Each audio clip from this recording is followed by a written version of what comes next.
Olá, meu nome é Cassiano. Eu sou educador e um dos criadores aí do nosso canal Gente Grande Cuidando de Gente Pequena, que trata de dicas a respeito da família e da educação de filhos.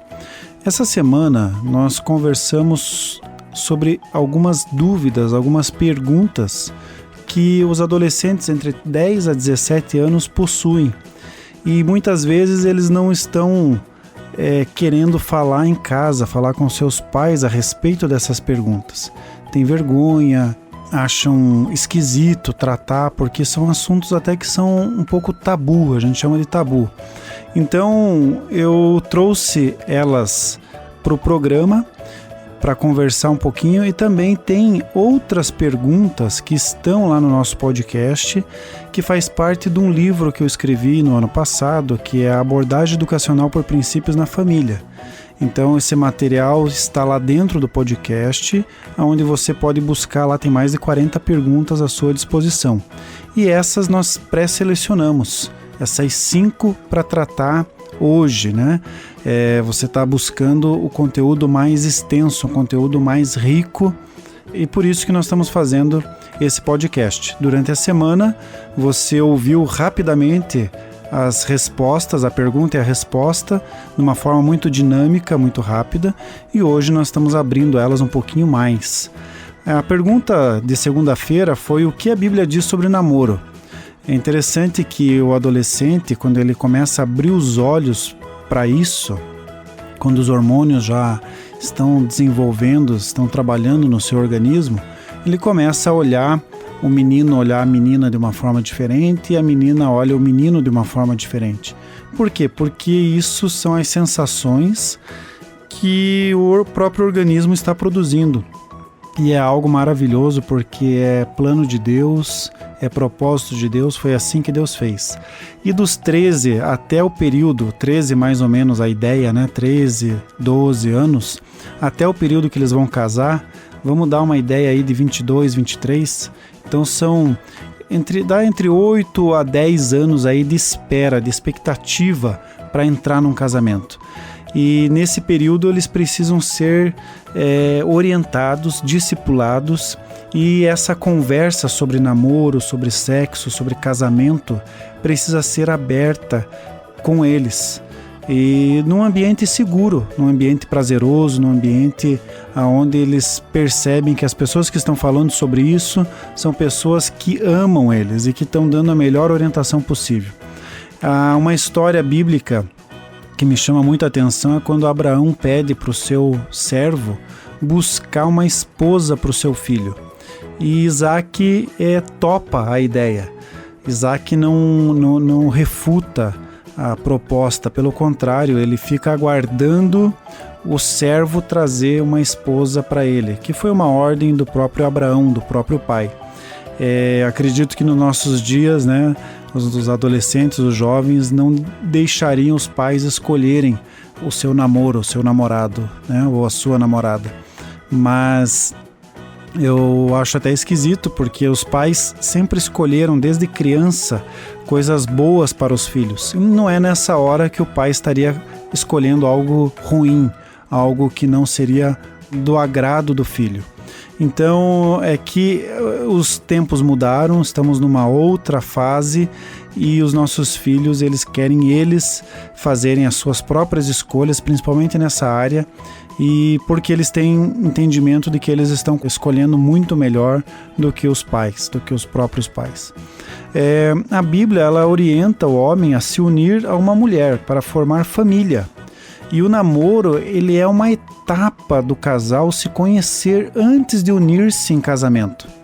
Eu acho interessante, eu participei de um curso uma vez que o preletor falou: olha, eu tenho 6 filhos, ele, né, realmente, 6 filhos, ele falou: todos eu fiz a ideia de que se o meu filho é menino, a menina com quem ele ia casar tinha que passar 30 dias conosco, morando. E se o meu filho era uma menina, se a minha filha era uma menina, o namorado dela teria que passar 30 dias conosco também em casa, conhecendo a nossa casa, a nossa família, estando mais próximo, mais junto. Eu achei fantástico essa ideia, porque é claro que 30 dias é muito pouco, mas é melhor do que nada, né? E nesses 30 dias, muita coisa se enxerga dentro de uma casa, de um lar, onde a pessoa vai optar, né, a entrar nesse relacionamento com muito mais fundamentação, com muito mais conhecimento de causa da relação desse filho com os seus pais, com os irmãos, e entendendo, né, como que funciona essa estrutura familiar. A pergunta que fica é, mas eu não estou casando com a família. A gente acha que não, mas depois de alguns anos de casado, eu posso dizer que a família do cônjuge acaba sendo um pacote de presente que deve ser bem avaliado, bem olhado, observado, porque faz parte, né, da relação conjugal, a participação da família, dos parentes também, né? O casamento, então, ele é uma aliança firmada até o fim da vida. Isso é uma coisa que tem que ficar bem claro, principalmente nos nossos jovens, que atualmente têm visto na televisão, nos filmes, né? Um filme de 2 horas, a pessoa se relaciona com 4, 5 pessoas diferentes, né? Como se isso fosse comum. Numa novela, você vê toda uma situação de destruição mesmo, familiar, conjugal, mostrando que é algo natural a separação, o divórcio, né?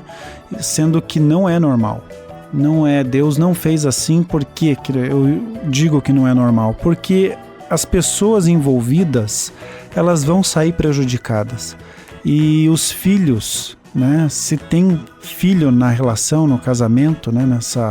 Nessa relação, com certeza esse filho vai sair machucado dessa relação que, infelizmente, houve uma ruptura.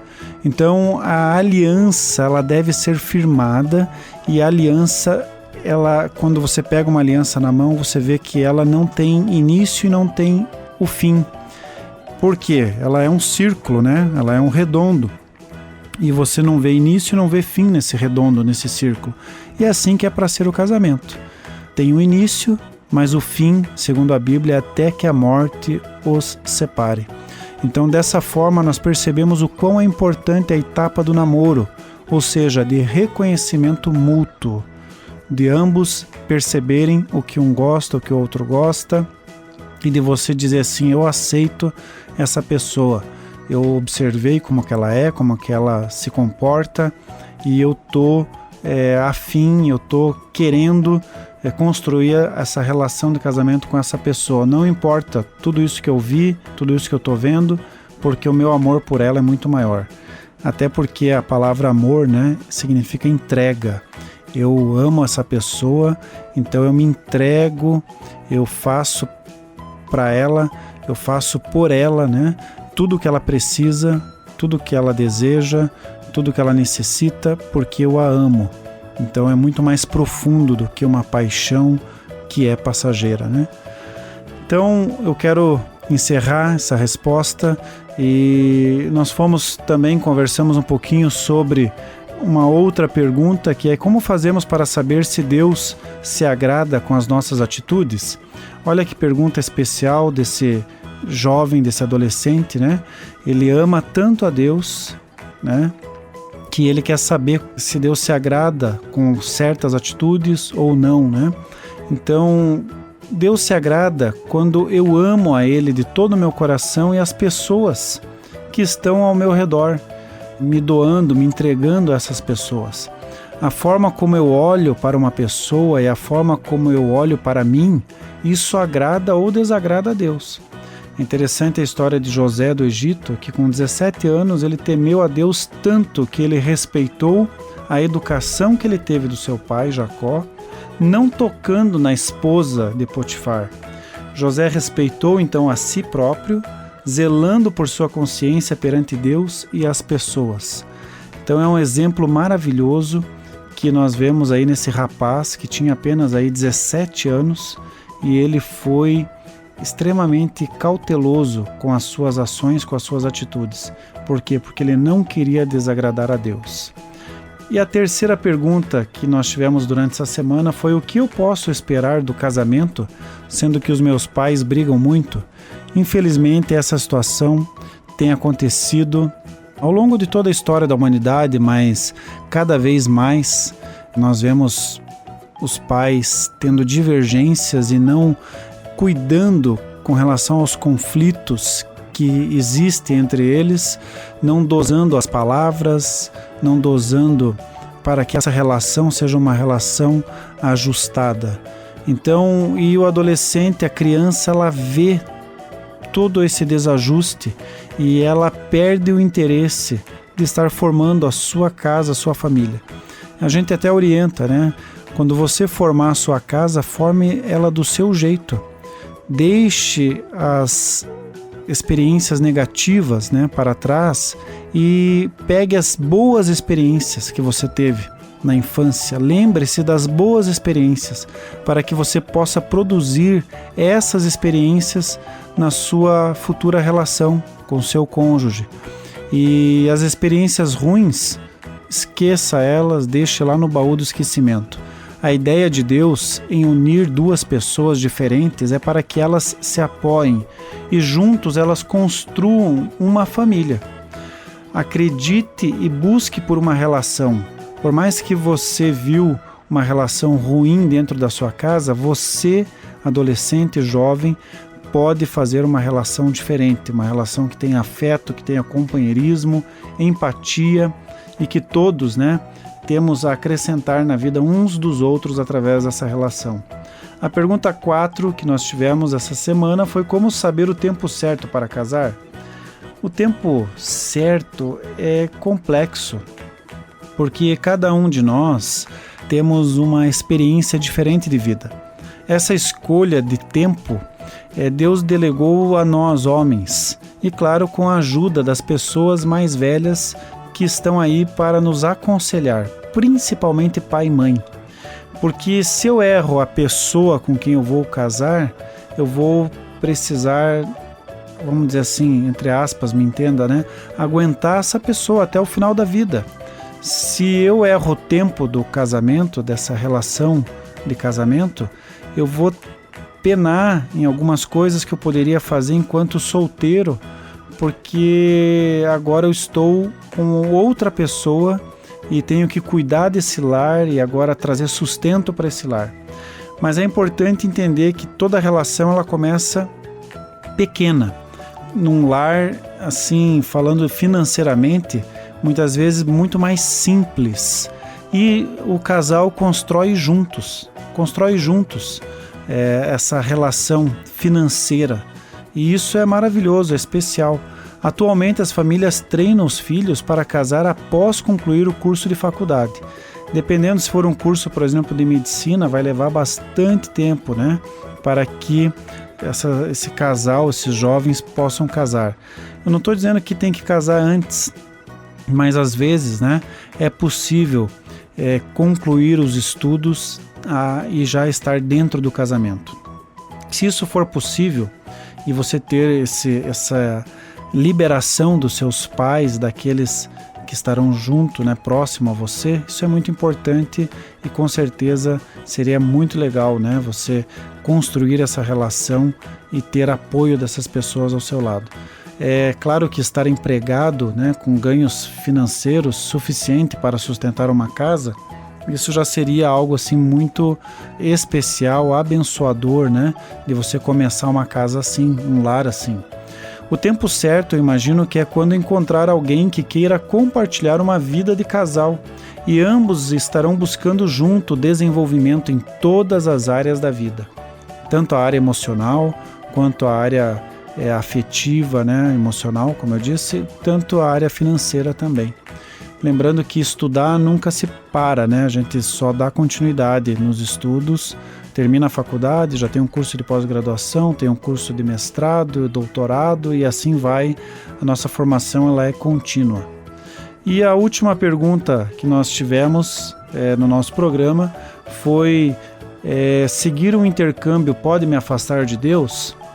É uma pergunta que também eu acho especial o jovem querer saber sobre isso e estar preocupado com isso.